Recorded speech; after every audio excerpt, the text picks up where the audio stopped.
कैसे आकाश में सुराख हो नहीं सकता, एक पत्थर तो तबीयत से उछालो यारो। हिंदी साहित्य की यह बहुत बड़ी लाइन है। यह दो लाइन इतनी बड़ी है कि किसी भी टूटे इंसान में साहस और जोश भरने के लिए यह काफी है। और इस लाइन के लेखक हैं दुष्यंत कुमार। दुष्यंत कुमार जी हिंदी कवि एवं गजलकार थे। हिंदी साहित्य के क्षेत्र में उनका नाम सबसे ऊपर लिया जाता है। जो लोकप्रियता दुष्यंत कुमार जी को मिली थी उस जमाने में, शायद ही किसी अन्य शायर को मिली होगी। वह एक कालजयी कवि थे। और जैसा कि आजकल समय में परिवर्तन होना सबसे बड़ी बात है, मगर आज के समय का परिवर्तन होने के बाद भी और वो ऐसे कवि हैं कि उनका प्रसंग अभी भी चलता है। वे प्रासंगिक कवि हैं और उनकी यह लेखनी बताती है कि वह कितने महान थे और कितने प्रासंगिक हम लोगों के बीच में, हमारे और आपके बीच में रहते हैं। दुष्यंत कुमार जी का जन्म 1 सितंबर 1933 को हुआ था। दुष्यंत कुमार जी का पूरा नाम दुष्यंत कुमार त्यागी था। मन से बड़े स्वभाव से चंचल थे, मनमौजी व्यक्ति थे। मगर हिंदी साहित्य के क्षेत्र में जब उन्होंने अपना कदम रखा था, या यूं कहें कि हिंदी गजल के रूप में जब अपना उन्होंने कदम रखा था, तो उस समय भोपाल के बड़े दो मशहूर शायर थे जिनका नाम था ताज भोपाली तथा कैब भोपाल। ये दो ऐसे मशहूर शायर थे जिनका गजलों की दुनिया पर राज रहा करता था। और बड़ा कठिन समय वो होता है जब किसी की दौर में आप एक अपनी नई पहचान लेके जाते हैं। बड़ा मुश्किल वो घड़ी होता है।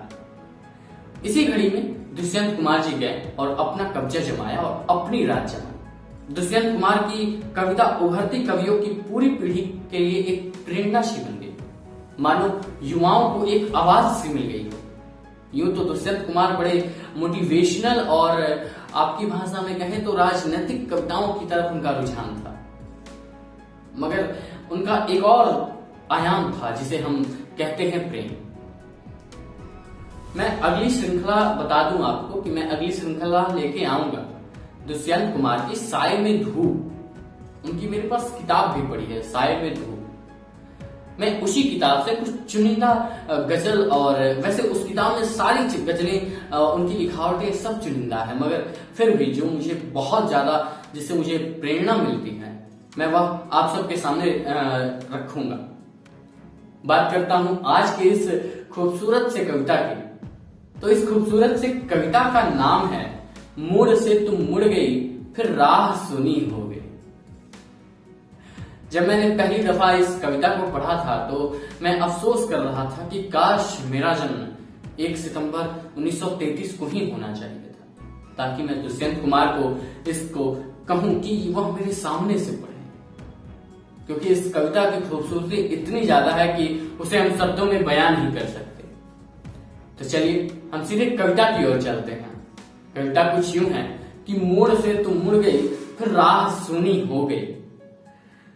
मालूम था मुझको कि हर धरा नदी होती नहीं, हर वृक्ष की हर शाख फूलों से लदी होती नहीं। फिर भी लगा जब तक कदम आगे बढ़ाऊंगा नहीं, कैसे कटेगा रास्ता यदि गुनगुनाऊंगा नहीं। यह सोचकर सारा सफर मैं इस कदर धीरे चला, यह सोचकर सारा सफर मैं इस कदर धीरे चला, लेकिन तुम्हारे साथ फिर रफ्तार दूनी हो गई।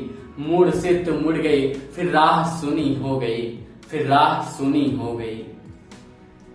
तुमसे नहीं कोई गिला हाँ मन बहुत संतप्त है, तुमसे नहीं कोई गिला हाँ मन बहुत संतप्त है।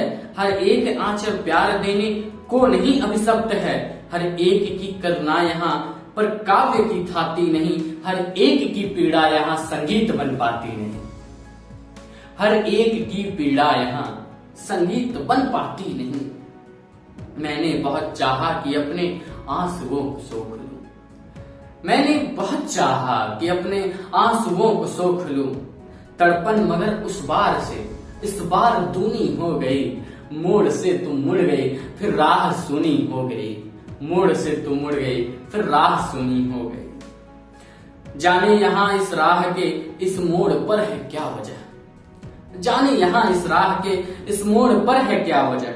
हर स्वप्न टूटा इस जगह, हर साथ छूटा इस जगह। इस बार मेरी कल्पना ने फिर वही सपने बुने, इस बार मेरी कल्पना ने फिर वही सपने बुने। इस बार भी मैंने वही कलियां चुनी, कांटे चुने।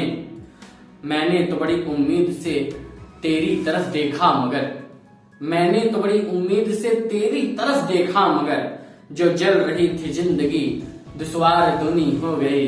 मोड़ से तुम मुड़ गई फिर राह सुनी हो गई, मोड़ से तुम मुड़ गई फिर राह सुनी हो गई। उम्मीद करता हूं कि आपको यह दुष्यंत कुमार जी की कविता बहुत अच्छी लगी होगी, क्योंकि मुझे बेहद यह कविता बहुत खूबसूरत लगती है। मिलते हैं हम अगले वीडियो में, और अगली वीडियो होगी दुष्यंत कुमार की पूरी जीवन कहानी के ऊपर और उनके पहले भाग के ऊपर, जिसका नाम होगा साय का धूप पार्ट 1। मिलते हैं फिर अगले वीडियो में, तब तक के लिए इजाजत चाहता हूं। धन्यवाद आपका।